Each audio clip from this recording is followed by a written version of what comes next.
Hello, friends. In this video, we will go to the mysterious world of Egypt and meet the last pharaoh of Egypt, Cleopatra.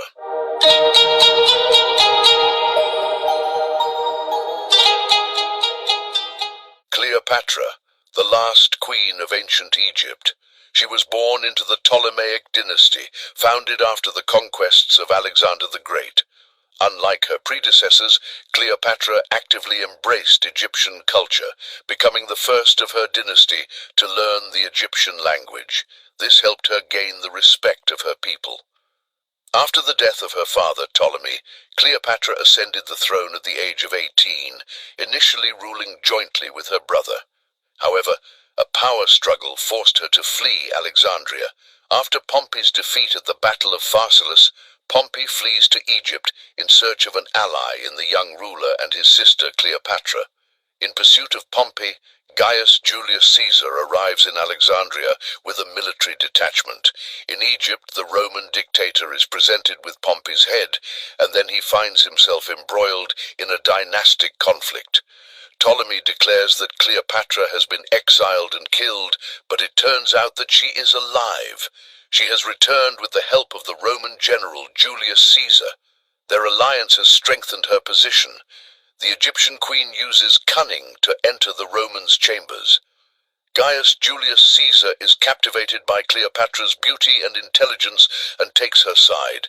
Having a limited military detachment, Caesar nevertheless defends Alexandria, defeating the rebels. But during the fighting, the famous library is destroyed by fire.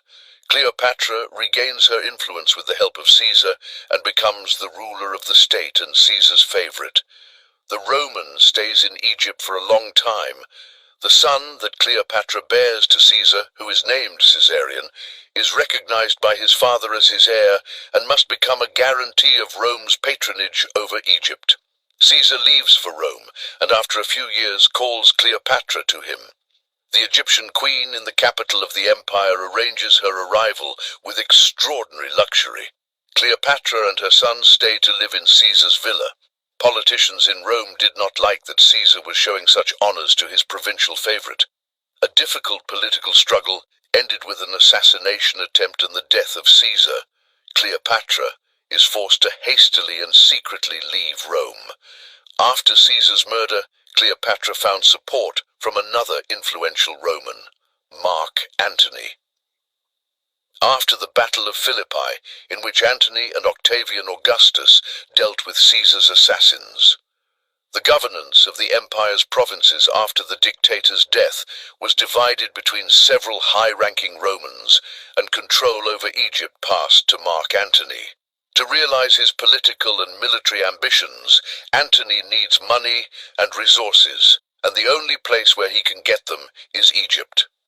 Antony and Cleopatra meet and enter into a love and political alliance. This development of events is not at all in Octavian's plans. After Antony's arrival in Rome, he arranges a marriage of convenience between his sister and Antony. Upon learning of her lover's betrayal, Cleopatra refuses to pay tribute to the empire. Trying to find a compromise, Antony returns to the Egyptian. They meet on a luxurious royal ship in the roadstead of Tarsus. Their love affair flares up with renewed vigor, and the Roman submits to Cleopatra's will. The news of this causes indignation in the Senate, which Octavian skillfully stirs up to such an extent that Rome is ready to resort to military action.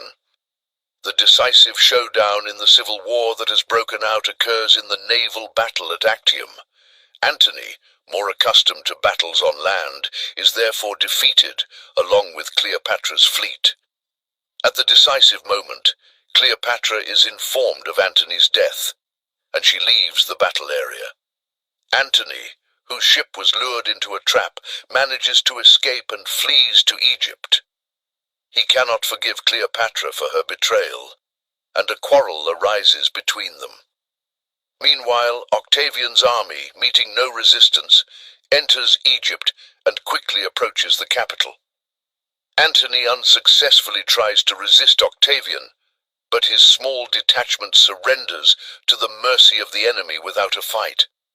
Antony's comrade Rufion commits suicide.